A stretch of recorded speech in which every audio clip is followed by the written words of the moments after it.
Hello ladies and gentlemen, in honor of Spider-Man Far From Home, I decided to revisit all the Spider-Man films. Here we go. The Amazing Spider-Man was released in 2012, and this is the first reboot we had from Sony Pictures. Now, originally, there was supposed to be a Spider-Man 4 directed by Sam Raimi. He was planning on having Anne Hathaway as Black Cat, and he originally wanted Ben Kingsley as the Vulture, but instead was going to use John Malkovich. Also, Tobey Maguire and Kirsten Dunst were going to come back as Mary Jane and Peter Parker, and they're going to be married. I would have loved to see that. But the director went through a horrible experience with the producers in Spider-Man 3, and Sony wanted to really push 3D. Sam Raimi basically did not want to rush the film. He's like, I need more time. They wanted a 2012 release date in 3D. So Sam Raimi's like, you know what? Forget you. I had enough of the studio system. It would be best if we go our separate ways. So Sony decided to have the first reboot of Spider-Man, and it was shot in 3D, released in the summer of 2012. In this installment, we had Andrew Garfield cast as Peter Parker / Spider-Man. I actually like him as an actor. Before this, I was familiar with him in Imaginarium of Dr. Parnassus, and he very much embodies that ultimate Spider-Man from the 2000s comics. This was directed by Marc Webb, who previously did 500 Days of Summer. If there's anything that really hurts this film is the fact that it's a reboot so soon, so close to the Raimi trilogy. But I did like Gwen Stacy being played by Emma Stone. She does a great job in this, and I also love Aunt May and Uncle Ben played by Sally Field and Martin Sheen. And we have Rhys Ifans as Dr. Connors, aka the Lizard. And this film shows us what the best Spider-Man films do, and that is having one antagonist, one villain, and also a very sympathetic villain. We feel sorry for Dr. Connors. This also try to have a hidden backstory to Peter Parker's parents. Another flaw I have with the film is that they build up this whole mystery of like, what is Peter's background? What are the Parkers? You know they're agents, you know they're on the run. There's this whole secret formula they have to leave Peter at his aunt and uncle's.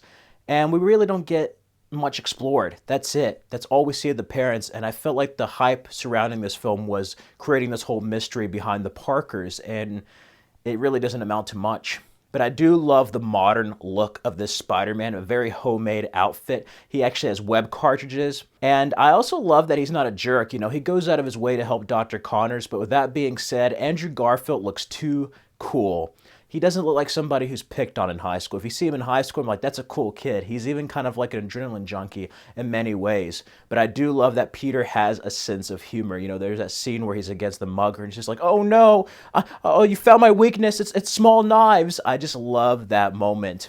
There's a lot of humor here. We also have Dennis Leary as Captain Stacy. And Dennis Leary wasn't sure about the film. He ended up taking it because his friend said, you know what, you look just like Captain Stacy, take the film.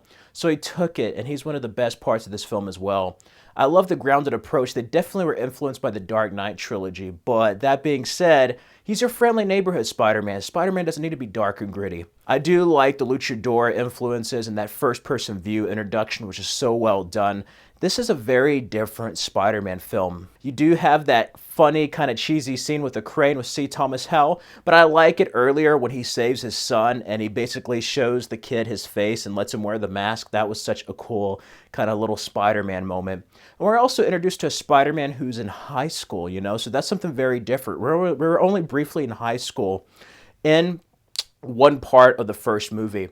I love that lizard fight in the high school. Stan Lee's cameo is fantastic. That's one of my favorite Stan Lee cameos. And overall, this is a very enjoyable film. I remember not paying for this, actually. Rock of Ages earlier that summer, the projector went out at the theater, so I got 3 free tickets. So I took my 2 nephews to go see this film. And I have to say, after Spider-Man 3, this was a pleasant surprise. I think Andrew Garfield gets a lot of flack. I actually liked him as Peter Parker, and he definitely did build to a bigger universe with that ending, hints of Norman Osborn, that mysterious figure. Yeah, the guy who played that mysterious figure is actually the actor who played Fun Boy in The Crow. Going back to Gwen Stacy, I love the romance they set up, and the ending was so tragic with Captain Stacy's death. In the comics, it was during a fight with Doc Ock, and a piece of debris fell on him and killed him while he's trying to save a child. So this one, it was the Lizard. I love that whole tower fight at Oscorp. That was such an amazing scene. The crane falling and everything. And that was actually really well done in 3D, as well as the final swing scene. There was some moments that were utilized for 3D, but I still felt it was a little gimmicky. And Uncle Ben's death is sad. I think it was done better in the original films, more accurately to the comics, but still, it's kind of just abrupt, sudden, and really just kind of sad and gritty. But again, this is a reboot done way, way too soon.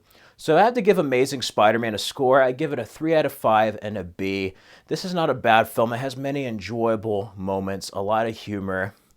And Marc Webb definitely adds a little bit of levity to this dark and gritty Spider-Man. I definitely like that it tried to do something different. He brought us like a 21st century Spider-Man. If the Raimi trilogy is more like the 60s, 70s era of Spider-Man, this is more like the Ultimate Spider-Man run from the 2000s. With a little bit of like Nolan infused in there, but overall, it was a solid start to what could have been a great series, I think. And yeah, that was our first reboot for Spider-Man. So again, you can follow me on the Stardust app at Fred Film Fanatic and let me know your thoughts about The Amazing Spider-Man. Did you love it? Did you like it? Did you hate it? You're just enough? This isn't the Raimi trilogy? Feel free to let me know down in the comments below. I like to hear your thoughts. And as always, you can like, comment, and subscribe for more videos. Check out these previous Spider-Man videos. And stay tuned for my review of The Amazing Spider-Man 2.